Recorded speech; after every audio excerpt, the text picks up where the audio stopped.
This time on Poll Hub, new data from our national poll with NPR and the PBS NewsHour. Just as a federal judge has ruled against the new highly restrictive Texas abortion law, we have new information about what Americans think about some of the most extreme provisions of that law. We're going to talk about that. Then some surprising new findings about the role social media is playing in our politics. It's not a surprise that it's riling us all up, but you may be surprised to find out that we are living in entirely separate worlds on social media. We'll talk about that as well. Then Lee's fun fact is extra special this week because Lee's not doing it.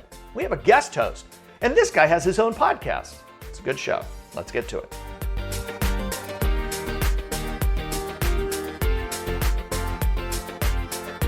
And hi, everybody. Welcome to Poll Hub. I'm Jay DeDapper. And I'm Barbara Carvalho. And I'm Lee Miringoff. Well, the Supreme Court is back in session, and the justices have quite a few interesting cases on the docket for this year. Many of which are likely to reshape a number of issues that we have discussed over time, and abortion, I think, being one of the biggest ones. We've been seeing a lot of state legislation. There has always been a good amount of states that have been testing Roe versus Wade. But this time right now, we have a Mississippi law which is looking to ban and limit abortion, or I should say allow only up until 15 weeks, although I believe a couple of exceptions are included with that as well. But what it really tests is this idea of whether the state laws that have been trying to restrict abortion over time can ban pre-viability, and whether they are going to be found unconstitutional. There's a new court, as we all know. It's 6-3 conservative. So the expectation is that some of the decisions coming down on this legislation may be very different. What are the implications of this? Just before we talk the implications, I just wanted to say that in terms of the poll data and what we asked nationally, I think it's very interesting and gets right to the implications. Do you support or oppose a law that allows abortions, but only up to the time, et cetera? The Texas law, essentially. Cardiac activity is detected, which is the Texas law, not the Mississippi law that it's going to be heard. Yep, and it's roughly, and the numbers were 58 oppose, 32 support, and Republicans are in opposition, Democrats are in opposition, independents are in opposition. It's fairly uniform around the country in terms of opposition to that.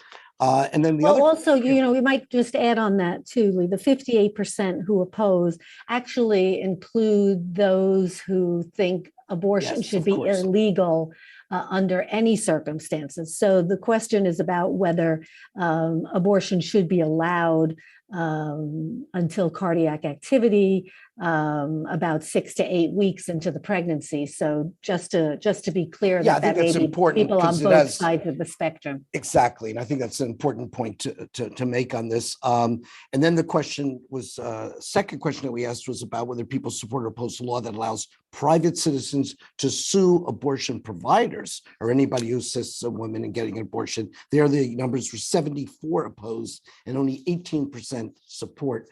We've done in the past Roe v. Wade questions. I think one of the points I would just make in terms of an implication is that this Supreme Court may in fact be very much out of step with public opinion, not just on this issue, but on other issues as well, and may take a new step in terms of partisanship. When I was way back in graduate school decades ago, we knew the court was political, but it was supposed to sort of be above party. I'm not so sure that case could be made today. I think the important thing about the two questions we asked, and we have done a lot of, we've done many surveys over many years asking a lot of questions about abortion. And I think Barb will probably mention shortly how there's so many shades of gray. We ask it a lot of different ways. There's a lot of nuance because this is not a simple black and white question for the vast majority of Americans. But this notion that the state of Texas is not the one enforcing the law, they didn't pass a law banning abortions that they would enforce, but that instead they enabled private citizens to basically go out and be a posse comitatus to sue anybody, including an Uber driver, who took a woman to an abortion clinic without even knowing that that woman was going to an abortion clinic, possibly could be sued. That percentage of people, only 18% support that, and there was bipartisan, rejection of this, I think is an indication that there is an extreme, there's a far end that Americans are not going to tolerate when it comes to abortion restrictions, and the way in which abortion opponents try and set that up. And I think that number is really striking.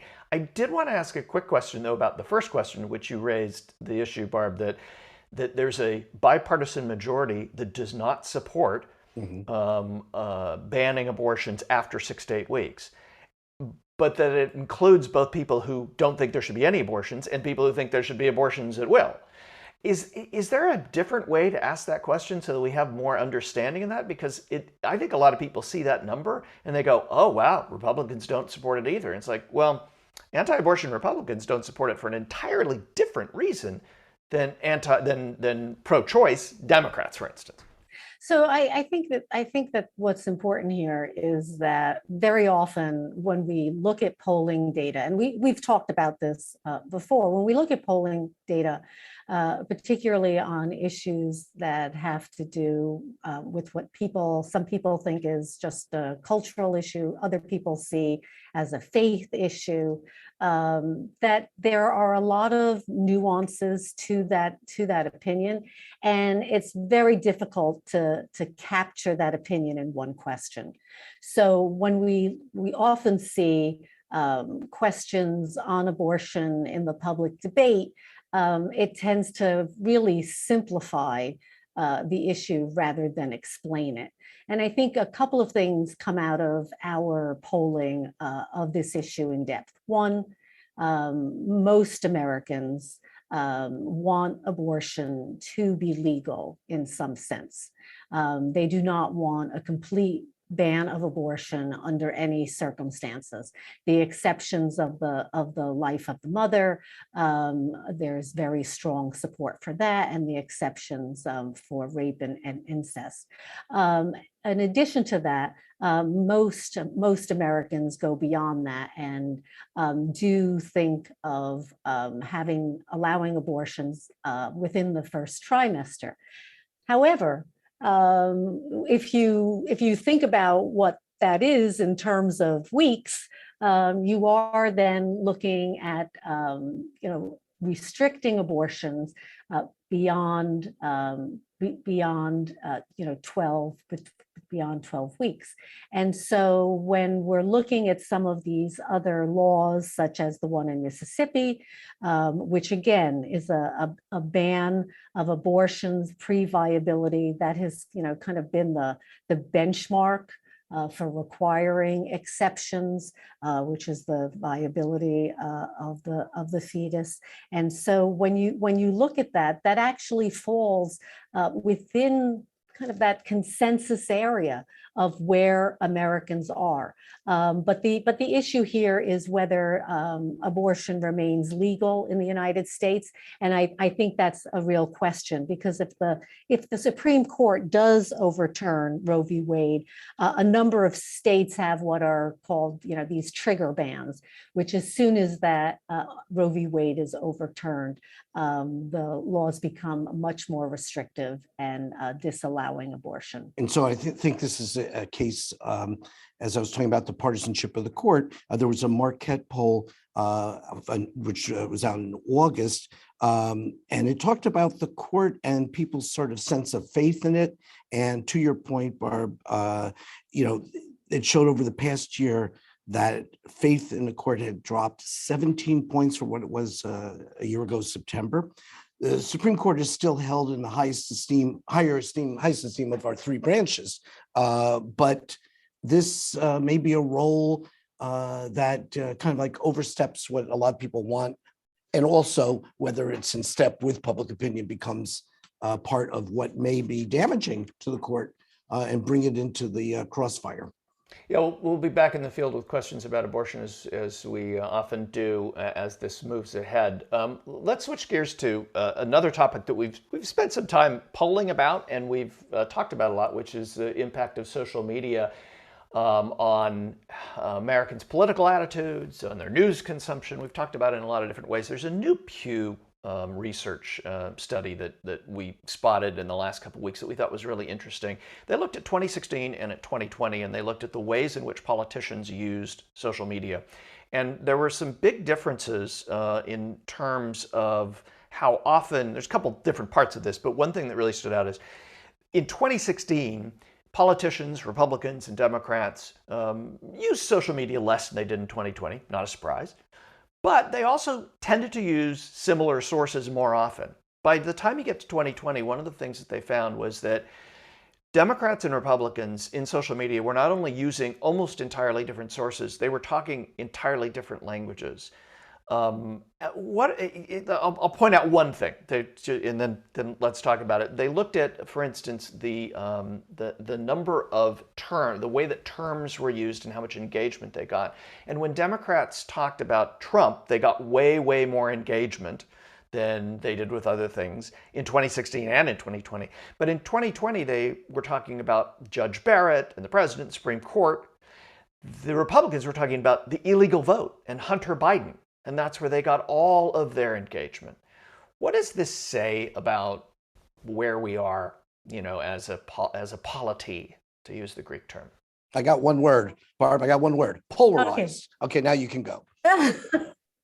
Well, but it's actually, I feel it's more than that. And I think what I found particularly interesting about this Pew research is that it is actually a rigorous method of scientifically looking at what I think we've all experienced anecdotally, which is this sense that if we have friends or family from different sides of the aisle, that we're actually having a difficult time communicating with each other, especially if we venture into the political realm, because the information that we get, the sources that we're looking at are so different. And as you point out, Jay, the language, we're not even talking with the same words and looking at the same issues, but have been kind of moved into these very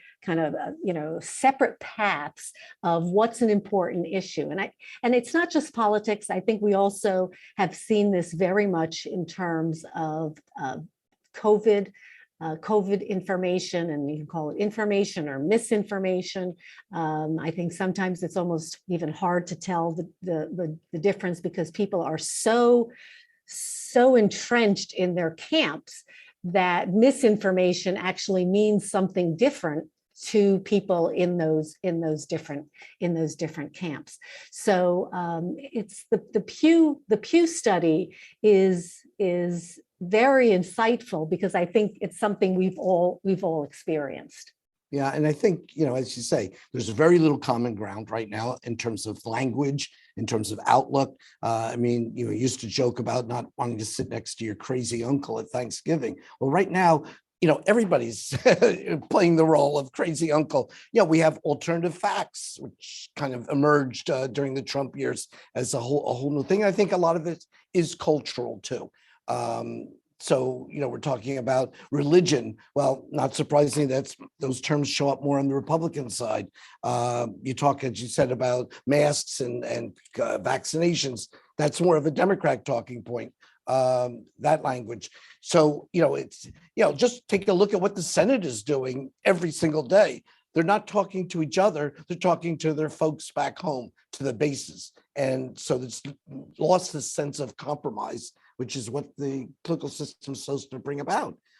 If Joe Biden doesn't get his way in an hour and a half, he's failing. Well, maybe this is just part of the process. You know, it takes a little bit longer, and these days a lot longer, because the language is so different and the sea is parted. You mentioned those, and there's a really interesting chart in this poll, and we'll put links to this in the show notes so you can see this for yourself. But there's this great chart where they show the discrepancy between the number of times a term is used by Republicans versus Democrats, and the top discrepancy that Democrats, oversample, if you will, is the word equality, where it's mentioned, like 90% of the time in lawmakers. This is again in lawmakers' posts, and fewer than 25% of the time for Republicans. Bless is the biggest discrepancy, along with Israel.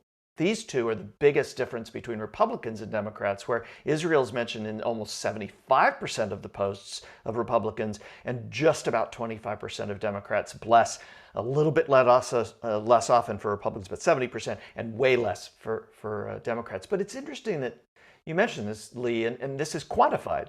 We aren't speaking the same language, literally. In social media, these lawmakers are talking to their audiences in different languages. Yeah, we know that remarkable. MSNBC and Fox use a different language and they highlight different things, but that's just part of it now. It's also what's happening in our legislative hallways. So how much of the leadership that we have in Washington is defining these terms, or are just kind of victim to the same sources and kind of camps in terms of information that they garner? Are they leading, or are they also victims to this kind of issue, different not just positions on issues, but actually importance and priorities of issues? Well, I mean, I'd say in terms a little bit of both, but I think in terms of the leading part, I mean, Donald Trump did not concede the election, and he has led the Republicans into this position that the election was rigged, and therefore Joe Biden is not a legitimate president. Well, that's unprecedented in American politics, and certainly, that's leadership of a sort. And if you want to think about what happened at the Capitol on January 6th, that's also, two sides of the same coin. So I think there's that element to it. I think it's a little bit of both. I think the point here to me is, and I think you mentioned it, Barb, is that Pew has quantified something that we all know, and I think there's a great deal of value in having hard data backing up some of our suppositions. And this is a great example of this. We try and do the same thing in our survey research, but I just think this is a great example of that and has great value.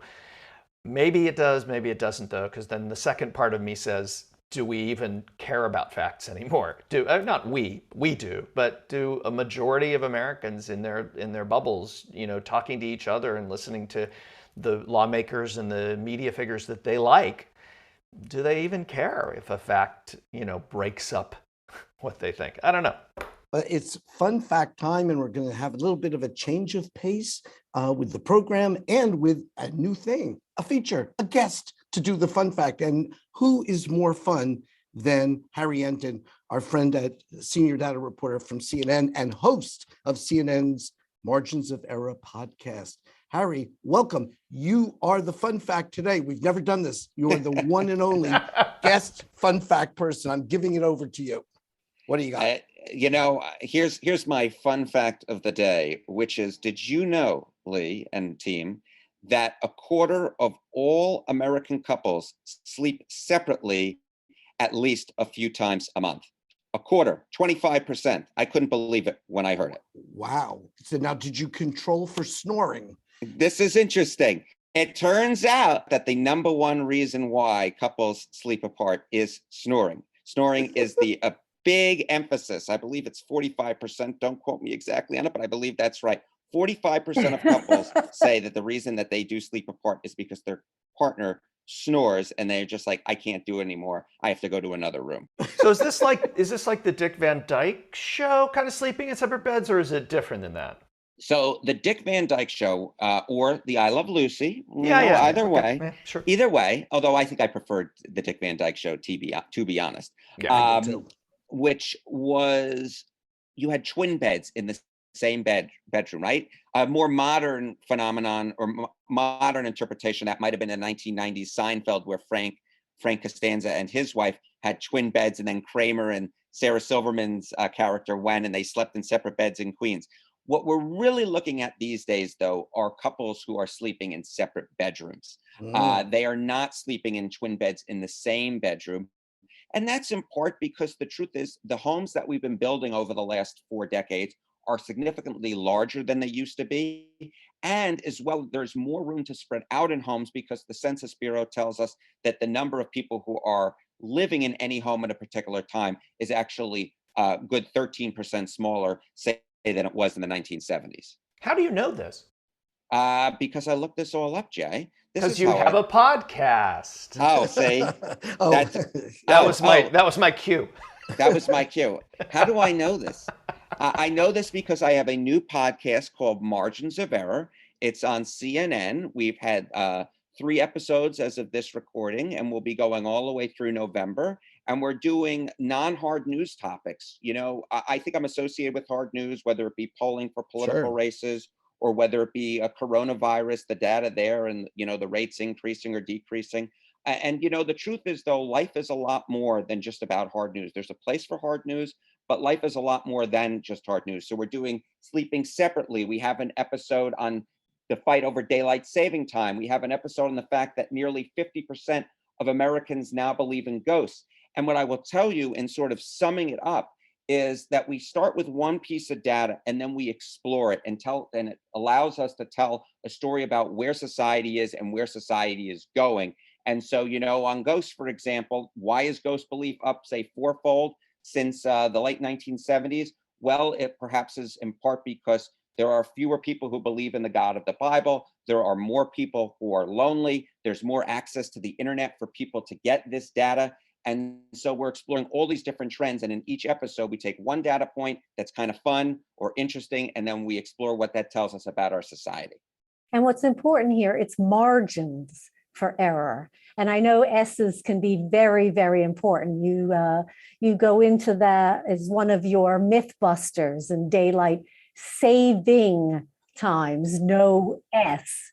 Although I think most of us do say savings time, and I don't know whether it's plural or possessive, but the S is very, very significant. But it's margins of error, unlike that. So, but it is very, very entertaining. But it seems like it's also a lot of work, Harry. I know this is supposed to be fun. And I bet you have lots of fun, but you got to have a team too, putting this all together because it is packed full of information. It's exactly right. I got a great team working with me, and I'm very thrilled with the finished product. I'm not saying it wasn't a lot of work along the way, but you know, I'm essentially interviewing for any given episode 3 to 4 people at least. Those interviews go on for 45 minutes to an hour. Then there's a lot of research that's going on. But what we do for the listener is we compact it all into about 20 to 30 minutes of hard information, which is told in a fun way. You know, I go out to go try and find a ghost in New Jersey. I go to a clock shop in New York.